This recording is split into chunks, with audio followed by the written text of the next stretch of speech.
नमस्कार श्रोताओं। विजयनगर के महाराज कृष्णदेव हर बार तेनालीराम की सूझबूझ से दंग रह जाते थे। इस बार भी तेनालीराम ने महाराज को हैरान कर दिया। दरअसल एक बार महाराज कृष्णदेव पड़ोस के राज्य पर जीत हासिल करके विजयनगर लौटे और उन्होंने उत्सव मनाने की घोषणा कर दी। पूरे नगर को ऐसे सजाया गया जैसे कोई बड़ा त्योहार हो। अपनी इस जीत को यादगार बनाने के लिए महाराज कृष्णदेव के मन में विचार आया, क्यों न नगर में विजय स्तंभ बनवाया जाए। स्तंभ बनवाने के लिए महाराज ने राज्य के सबसे हुनरमंद शिल्पकार को तुरंत बुलवाया और उसे काम सौंप दिया। महाराज के आदेशानुसार शिल्पी भी अपने काम में जुट गया और कई हफ्तों तक दिन रात एक करके उसने विजय स्तंभ का काम पूरा किया। जैसे ही विजय स्तंभ बनकर तैयार हुआ तो महाराज समेत दरबारी व नगरवासी शिल्पकार की कला को देखकर उसके कायल हो गए। शिल्पी की कारीगरी से प्रसन्न होकर महाराज ने उसे दरबार में बुलाया और इनाम मांगने को कहा।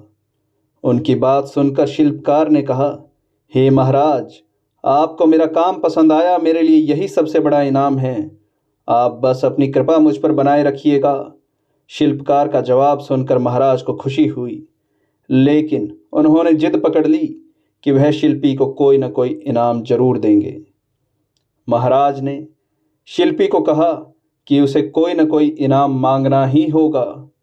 महाराज की इच्छा को जानने के बाद दरबार में मौजूद अन्य दरबारी शिल्पकार से कहने लगे कि महाराज खुले मन से तुम्हें कुछ देना चाह रहे हैं, तुम जल्दी से मांग लो। शिल्पकार अपनी कला में माहिर होने के साथ ही स्वाभिमानी और बुद्धिमान भी था। शिल्पी को लगा कि अगर वह कुछ नहीं मांगता तो महाराज नाराज हो सकते हैं। अगर वह कुछ लेता है तो वह उसके स्वाभिमान और उसूलों के खिलाफ होगा। ऐसे में कुछ देर सोचने के बाद शिल्पकार ने साथ लाए अपने औजारों का झोला खाली किया और खाली झोले को महाराज की तरफ बढ़ाते हुए कहा कि इनाम स्वरूप इस झोले को दुनिया की सबसे बहुमूल्य वस्तु से भर दीजिए। शिल्पी की बात सुनकर महाराज सोच में पड़ गए कि ऐसी कौन सी वस्तु है जो सबसे बहुमूल्य है।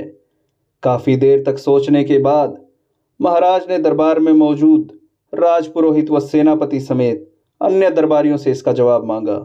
घंटों सोचने के बाद भी शिल्पी को क्या दिया जाए, इसका उत्तर किसी को समझ नहीं आया। किसी से भी संतोषजनक जवाब न मिलने पर महाराज झल्ला गए और शिल्पी से कहने लगे कि इस दुनिया में हीरे जवाहरात से बढ़कर और क्या कीमती हो सकता है।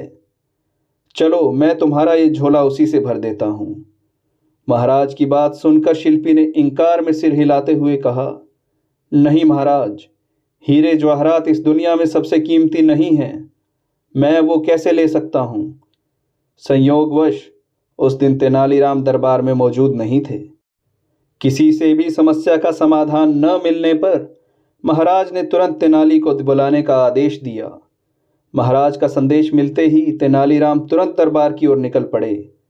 रास्ते में ही सेवक ने तेनालीराम को महाराज की चिंता का कारण बता दिया।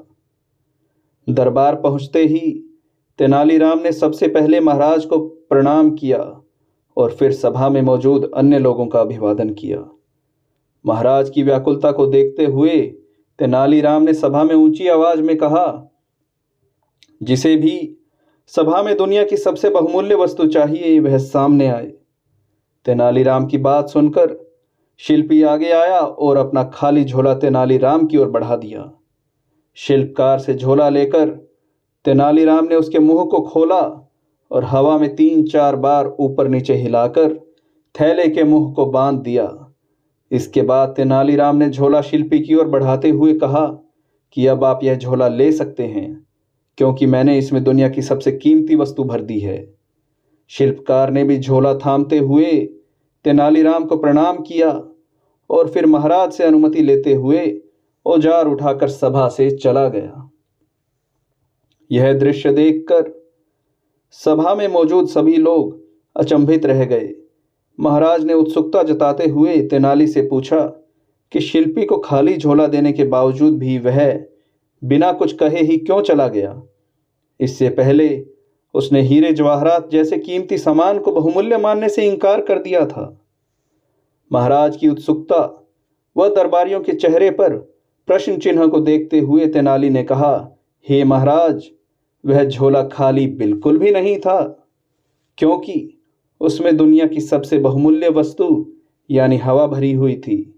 इस दुनिया में हवा से कीमती और क्या हो सकता है, जिसके बिना हम जीवित नहीं रह सकते? तेनालीराम का जवाब सुनकर महाराज खुश हो गए और उसकी पीठ थपथपाने लगे।